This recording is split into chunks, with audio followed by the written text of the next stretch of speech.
Monday, July 6th, Jocelyn Jacks was just a victim, a young woman caught in the wrong place at the wrong time, fighting desperately for her life against the lethal WSB double agent Ross Cullum. We watched her get rushed to General Hospital, bleeding and broken, while Carly Spencer paced the sterile waiting room floors, consumed by a mother's absolute worst nightmare. But as I watched WSB Director Z standing amidst the wreckage, looking at the blood on the stone floors of Windermere, I couldn't stop thinking about it. Z was not horrified. Z was not scrambling in a panic to cover up a colossal agency failure. Instead, Z looked profoundly impressed. At first, it didn't seem important. It just looked like a hardened spy acknowledging a tough kid who managed to survive the unthinkable. But what if it was something far more sinister?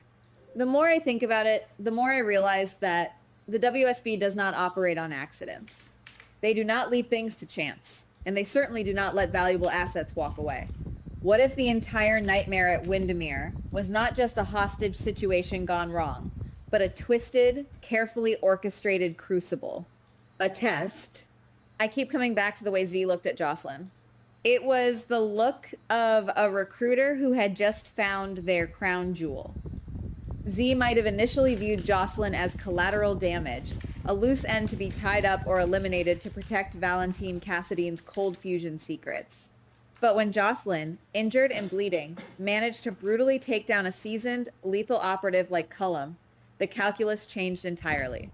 Z does not see a traumatized college student who needs therapy. Z sees the ultimate weapon, a survivor with lethal instincts who can be molded into the agency's next top operative. We are watching the quiet birth of a terrifying new reality for Carly Spencer. Carly thinks the war is over because Cullum is seemingly dead and her daughter is finally safe in a hospital bed, surrounded by doctors and loved ones. But the truth is, the real war is just beginning. Z wants to elevate Jocelyn, to pull her deep into the clandestine, blood-soaked world of the WSB. Carly is going to have to go head-to-head with an invisible, omnipotent intelligence agency to save her daughter's soul. And if you ask me, the WSB might be underestimating just how far a desperate Carly Spencer will go to keep her child out of the shadows. Carly has fought mobsters, serial killers, and psychopaths, but fighting an entire government agency is a different beast entirely. The shadows are already creeping into every corner of this town, and they are bringing secrets that have been buried for years. This brings us to the cold, damp holding cells of the Port Charles Police Department. Britt Westbourne has been extradited from the sun-drenched shores of Tortola and thrown into a cage, facing severe kidnapping charges regarding Rocco Falconeri. We are led to believe this is simply the end of the road for a fugitive who faked a Huntington's disease diagnosis and ran off into the night. But there is a shadow beneath the story here. When Liesl Obrecht walks into that jailhouse to confront her daughter, we are supposed to see a disappointed mother scolding a wayward child for her lies and hidden secrets. But it doesn't seem accidental that Liesl, fresh off her own hostage nightmare on Spoon Island, is the first one in that room. Liesl knows that Britt is holding on to a secret massive enough to bring down an entire empire of deception. I keep wondering whether this visit is not a scolding, but a desperate negotiation. Liesl knows exactly what Cassius Faison is capable of. She confessed to Jocelyn that she completed the prototype just to keep Cassius safe, but now the game has fundamentally changed. Britt holds the absolute key to exposing Cassius's entire fraudulent existence as Nathan West. If Britt decides to talk, if she hands over the missing puzzle pieces to the authorities, Cassius's carefully constructed life shatters faster than any PCPD investigation could ever hope to achieve. But why has Britt stayed silent for so long? What leverage does Cassius hold over her that is so terrifying it forced her to go on the run, faking a terminal illness just to escape his reach? Maybe there's another layer here. A layer so dark and unthinkable that it makes my blood run cold just considering it. What if the secret Britt and Cassius are guarding is not just about Cassius stealing his twin brother's life? What if we're missing something monumental about the real Nathan West? We have all operated under the assumption that Nathan is dead, a tragic hero lost to time and violence. But what if he isn't?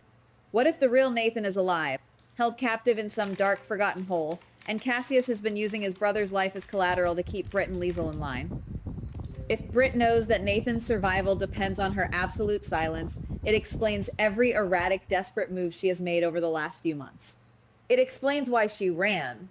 It explains the sheer terror in her eyes when Ross Cullum's poison vials almost ended her life in the British Virgin Islands.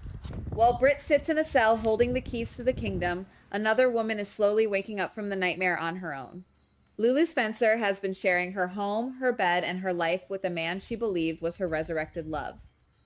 We know that Anna Devane has been screaming from a mental health facility in France that Nathan is a fraud, an imposter named Cassius Faison who stole his brother's identity.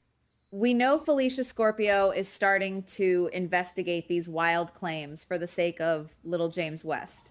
But I can't shake the feeling that Lulu is not going to need a DNA test, a WSB dossier, or a confession from Anna to tell her the truth. The realization is going to come entirely from within. It is going to be a quiet, devastating moment of absolute clarity in the middle of her everyday life. Think about the intimate moments, the shared glances, the emotional responses that make up a relationship. Lulu is going to look at this man, really look at him, and realize that the soul behind those eyes is entirely wrong. She will deduce, with a sickening drop in her stomach, that the real Nathan West would have moved heaven and earth to reunite with Maxie Jones. The real Nathan would have prioritized his family, his son, and the woman he truly loved. He would not have prioritized a sudden, intense romance with Lulu. The emotional betrayal is going to be catastrophic, leaving her feeling violated and disgusted. But instead of breaking her, this realization is going to forge Lulu into a weapon. Once she knows the truth in her bones, she becomes the most dangerous witness against Cassius. She has seen his habits, heard his sleep talk, and lived inside his lie. And when she finally turns on him, Dante Falconeri will be standing right beside her, ready to end this imposter's reign of terror once and for all. Speaking of Dante, the growing tension between him and his teenage son Rocco is reaching an absolute boiling point. Rocco is furious, devastated, and lashing out at his father for sending the police straight to Britt's hideout in Tortola. From a teenager's perspective, Dante betrayed them. Dante threw Britt to the wolves and had her arrested for kidnapping. But as the layers of this conspiracy peel back, the narrative shifts dramatically. Dante is a seasoned, hardened cop. He knows about Ross Cullum's lethal reach. He knows about the poison vials that were sent to kill Britt. He knows that there are highly trained assassins roaming the streets of Port Charles, tying up loose ends for the WSB and Jen Sidwell. What if Rocco finally realizes that Dante didn't arrest Britt to punish her? He arrested her to save her life. A reinforced steel cell at the Port Charles Police Department, surrounded by armed guards and surveillance cameras, is quite literally the safest place on earth for Britt Westbourne right now. Dante built a fortress around the most important witness in the world. As the danger escalates and the truth about Cassius begins to leak out, Rocco's blind anger will slowly morph into a chilling understanding of the lethal forces hunting them. Britt is sitting in that cell, safe from Cullum's ghosts and Cassius's desperate reach, waiting for the exact right moment to deliver a testimony that will permanently alter the landscape of Port Charles and bring the Faison legacy crashing down.